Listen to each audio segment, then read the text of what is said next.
can I start off by saying that you've been one of my favorite actors for over 20 years now, and I'm so excited to meet you. And I think everything you're in is better, it, like makes it better, and I think you're a comedic genius too. So good morning. Oh, thanks. That's very nice of you. Now, Solo is a really fascinating character, right? And in the books, he's like deeply affected by years of solitude. So how do you mentally prep for a character who's been isolated for as long as he's been? I don't know. It's just like you just put yourself in that position, in that place, and it's amazing what comes to your brain. I mean, what do we need to live? What are the things that we do that are natural? What are the things we do that are learned? It's all these, it really, you start thinking about it on a completely different level. It's like just companionship and what that means. Somebody touching you, like what is that? Like if you haven't had that in decades, like, I don't know, it was a really interesting character to kind of think about and develop and do. It was really fun. I had a ball. And all I did was just think like, how would I be in this situation if I was 11? And then my look was completely, I had long hair and a beard and I looked like some mountain man. Right. So the juxtaposition between my look and who he was just fascinating to me. Well, one role I wanted to mention that I really loved you in was Rescue Dawn, and you play a survivor in that, and you lost a ton of weight for that role. Did you have to do anything like drastic like that for Solo, or did you find any personal connection to Solo through some of your past characters in terms of resilience? Yeah, I mean, I think there's that those characters that Bad Ape in Planet of the Apes was very similar in a way. This kind of isolated guy who is really kind of vulnerable and naturally gravitate towards people like this. I think it's interesting. Mm-hmm. I think that's what's funny about people. It's not jokes, just the way people are. That's interesting and that we laugh at, I don't know. Do you feel like Solo also has a sense of humor though, despite, what he knows and what he's gone through? Kind of, but humor is something that we kind of learn off of each other, isn't it? Mm-hmm. It's like it's kind of like Solo would have a book of jokes, and he would say them all wrong without the right pauses, which would make it endearing and funny, right? But Right. for the wrong reason. Right. We learn with humor is really mimicking, it's really pauses and understanding language and things like that. And Timing, yeah. right. He doesn't have that. Yeah, it's like when I go to an open mic and I laugh because I just feel so bad for them. It's just like guilty laughter. Man. I'm like so relieved that I'm not in that position right now. Yeah. Just for fun, like what's one item that you would have to have in the silo with you to keep from going crazy and wanting to go outside? Like a guitar. I'd have to have Yeah. an instrument. I'd have to have something to create something, whether it be paints or whatever. I think art would keep you sane, Yeah. I think that's a great answer. I'm the exact same way. As long as I had like some paper or a guitar or anything, yeah, pencil, draw. I'd be okay. Yep. Yeah. Dude, Right? such a pleasure getting to meet you. Like I'm so excited you're in this show this season. And like I said, I love your work. So thank you for taking the time. I really appreciate it. You're very nice. Thanks. What's going on? Nice to meet you two legends. Thank you very much for your time. I appreciate it. Thanks. Now, Common, at any point during the show, does Sims change his clothes? I mean, I changed the turtleneck. Sims had changed the turtleneck, but the leather jacket is a staple in his that's his uniform in many ways. It means something to him, so that ain't changing. No, I'm not criticizing. It's a good look, so I totally get it. You find something works for you, keep it on. Tim, I wanted to ask, do you ever get sick of nerds? Ask about the tweed that I wear. The tweed jacket. No, that's I've actually started modeling myself after your fashion choices. I was like, my wife, I'm like, you got to take me to the store. I got to dress like him. Now, I wanted to ask, do you ever get sick of nerds like me telling you that Shawshank Redemption is the greatest movie ever made? No, I don't. That's okay. That's a good thing to hear. Okay, good, good. Well, the reason I bring it up though is because I'm curious, like, what's it been like for you to play a character like Bernard, who in a lot of ways I feel like is an antithesis to everything that Andy stood for in Shawshank? That's the joy of being an actor. You get to play all kinds of different roles, and uh, I wouldn't want to play the same role again and again and again. So I'm lucky. I feel blessed. And you're great at it too. I mean, I gotta say, I was like, I loved Andy and I hate Bernard in this, so you're killing it, man. Now, have either of you read the book series to see in advance how this ends for your characters, or do you prefer to be surprised as the series goes along? Well, first, like our series is based on the books, and they follow a lot of what goes on, but some things veer off because Sims is not even like, he has a very small part in the books, but what we've done on the show is Sims is there, and then he has a wife, and so I started reading the books, and then I was advised to set them down to stay and focus into the show, and then read the books once we're done. So it worked out for me because I didn't want to get caught up in thinking that's all these things are gonna happen, and that's not where we may be going with the show. But I love what Hugh did with the books. My character was written as short and portly. Just for fun though, what's one item that you both would have to have in the silo with you to keep from going crazy and wanting to go outside? I need a guitar. That's exactly what Steve Zahn said, and I think that's the best answer.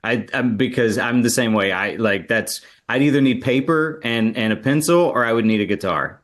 For me, it would be, well, I'm being greedy. It would have to be a record player and some records, because you got to have some music to play for me. I don't think that's greedy. It's anything that you want. Yeah. That's no, good. but I was saying, you said one item, so I'm like, a record player. But you're saying like you want a lot of records. I got you. Some records, I need something. Now, last question, and I'm sorry for the surface level questions because I'm trying to avoid spoilers for the second season. But whether you read it in the script or you saw it on the show, what was both of your immediate reaction to the way that season 1 ends? Nice. Yeah, that blew my mind. Like when I read it, I was like, oh man, this is crazy. And when I got those calls at the end of season 1, once the last episode aired, the people felt it the same way. So I was like, wow, this is good. This is just good storytelling. Great storytelling. Yeah, great storytelling. I agree. Guys, thank you so much for your time. Like I said, super, super pleasure for me to get to meet both of you. So thank you. I really appreciate it. And I can't wait to watch the rest of the season. Yes, sir. Thanks, man. Thanks for checking it out. First off, I want to say that I binged the entire first season and some of the second season just like this weekend with my wife, and we love the show. So thank you very much for your time. And I'm going to try really hard to avoid spoilers for the second season. And so I apologize in advance for my surface level questions. First things first, whether you read it in the book or in the script or saw it on the show, what was your immediate reactions to the way season 1 ends? It was thrilling, really, because you had been so embedded in this atmosphere and the stale air inside and out. You feel, where can they go? Where can these people go? And I fell for the trickery of the whole, it's a lie. It's beautiful out there. You get caught up in that dream, and then you find the realities are shifting all the time. That's very complex. You realize that it sets up the fact that nothing you believe is actually reliable, and there's a sign of claustrophobia of the thought of being underground in that way, and the fact that people seem to accept it and have adapted to it is extraordinary. But you feel it's got to go somewhere. There's got to be some release. There's got to be a let out. That something's got to happen. And the fact that right at the beginning you have somebody who goes out and dies, that sets up an incredible fear for the whole thing. And I just found it. We have to do it. It's like the nightmare. You've got to do it, but you are very scared of what's going to happen. Yeah, and you get caught up in that whole thing of, oh my God, it could be safe. Look, it's blue skies and birds and yeah, so you get caught up in that. And then, oh no, it's not. And then, yeah, she walks over the hill. It's like, Yeah. Yeah, no, it was also mind blowing just to know that like, oh, there's countless of these things. You know what I mean? Like I was like that blew my mind. Now, how do you both see your characters in the second season navigating the line between survival and supporting, characters like Juliet, who's challenging the status quo? Well, I just think at the age that I am or Walker is, there is an element of what can you lose? What have you got to lose? And a satisfaction in following through your beliefs, but at the same time, not wanting to take stupid risks or do something that's going to blow it for other people, or you're up against a very, very formidable enemy who you have been fooled by before, and even though you think you're pretty smart, you've got it wrong several times. So there's no complacency about, I know I'm on the right track. I mean, you can know you're on the right track morally, but you don't know if strategically you're doing the right thing. So there was always that sort of tension between, is this the right choice? And sort of putting the brakes on the kind of exhilaration the young people are showing. The younger people are sort of feeling quite, I know this is right. And the kind of the older person going, just hold back a bit, don't be fooled. I know from experience that you can think you've got it right and you haven't, so there's that tension, but there's this thing of, what else have I got to lose? Am I going to go down, sit down in my little workshop and stay the rest of my life till I drop dead? What have I got to lose? And Juliet's risked everything, so I'm prepared to risk everything. Well, thank you very much for your time, both of you. I like I said, I love the show. I cannot wait to finish the second season, so I appreciate it. Thank you very much. Thank you. Thanks. I binge watched the first season and some of the second with my wife all weekend, and we loved it. And I'm going to try really hard not to spoil anything for the second season, so I apologize in advance for any surface level questions. But I wanted to ask you, whether you read it in the book or in the script or saw it on the show, what was your immediate reaction to the way the first season ends? I remember we saw it together, didn't we? In the little script. Mm-hmm. I mean, we were kind of in awe. We were just because we had seen, I think, through episode 9, and 10 wasn't ready yet, and then we all went to a studio, a little movie theater place, and watched it and just kind of watched. And everyone was just quiet at the end, and then somebody was like, holy, that kind of thing, I think that's actually what I said. I think I was sitting with my wife and I was just like, oh, holy shit, there's a lot of them. Yeah. So we had the same reaction. That's we cool. knew it was going to happen, but seeing it like that, you're just blown away. Yeah. Now, what do you each think about the way that power and authority are depicted in the silo, and how do you feel like it's relevant to our culture today? I think the idea of what is truth, and I mean, specifically, is what's on the screen truth? I mean, is there a more relevant statement than we all carry around these little screens that tell us things, and it's a perfect metaphor for the people that have the big screen in the cafeteria. We're trying to figure out whether what we see is true, and we're trying to figure out if the powers that be have our best what am I trying to say? Not interest at heart. Interest. Yeah. Best interest at heart. Yeah, that's a great answer. Remy, I was curious, without spoiling anything, what moments are you most excited for viewers to see from Shirley's arc this season? And she's just got such a brilliant arc. I mean, she does all of the things. There's some incredible stunts, which happens with Knox, but there's also some beautiful, tender moments where we kind of get to see her vulnerability, which I think is such a special contrast to the rage and the openness of rebelling. Mm-hmm. It's just, every episode is truly jam-packed. I would concur. Now, Shane, how does Knox's position as a leader shift in season 2 as people, begin questioning the rules that they've sort of lived by for so long?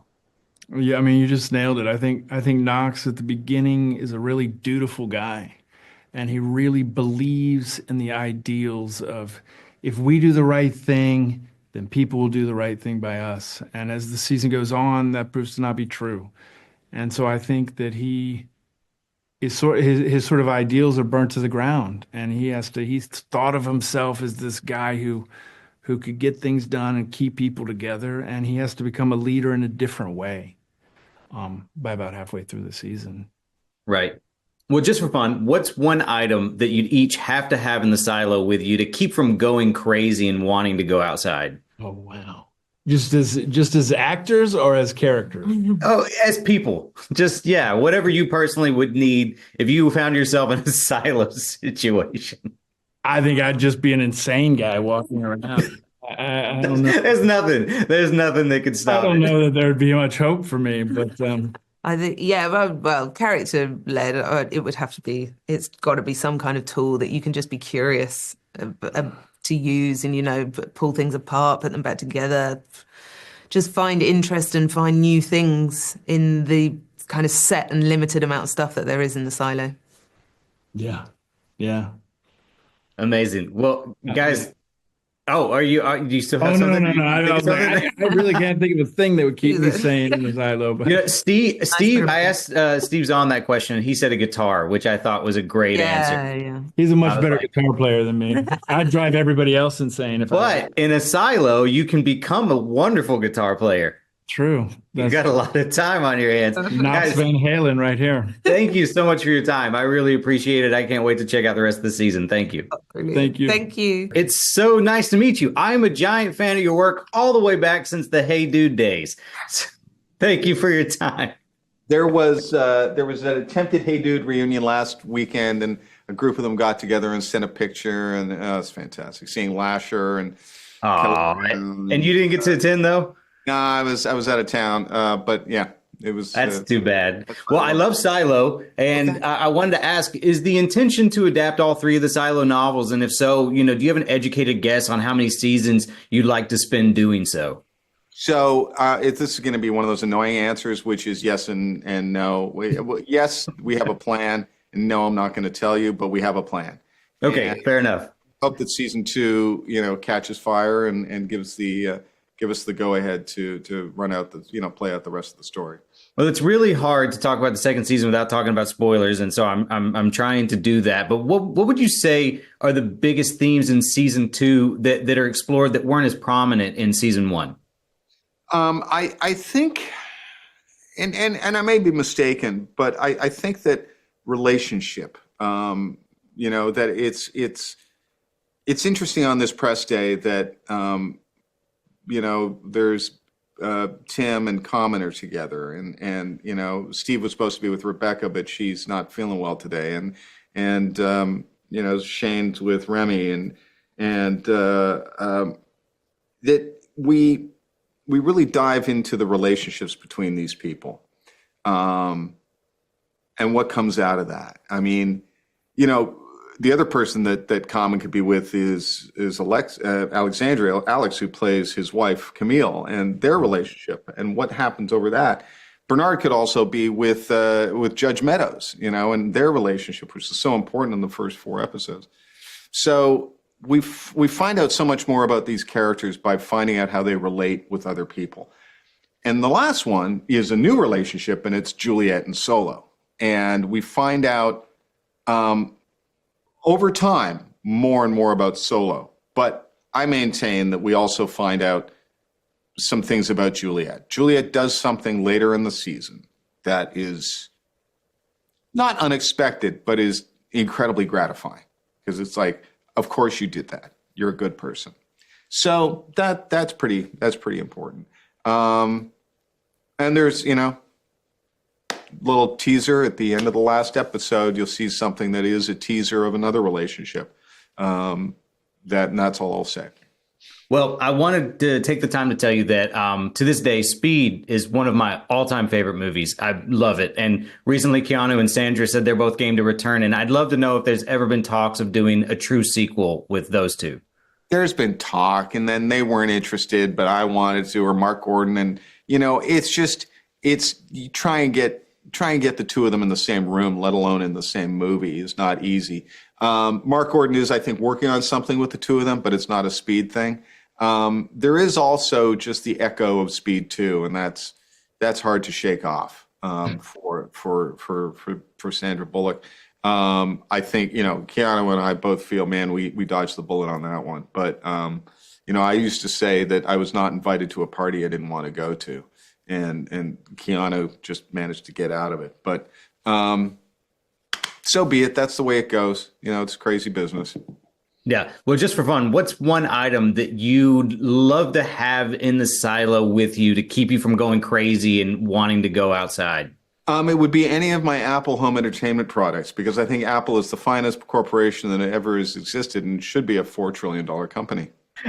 No, honestly, I do have a lot of Apple stuff, but man, there's certain, listen, we're the phone generation now, and I'm older, and I'm still part of the smartphone.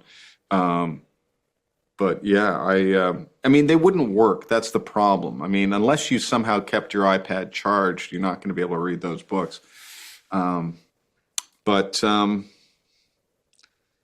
It's like, I would love to have a rocket that would take me out of the silo. I mean, it's just kind of like, man, oh man, what the hell is going on? Now, I know you may know if you've read the books what's going on, but that's a good question. Oh, well, sir, it was a pleasure to get to meet you, and I can't wait to finish the season. So thank you so much for your time, man. Thank you.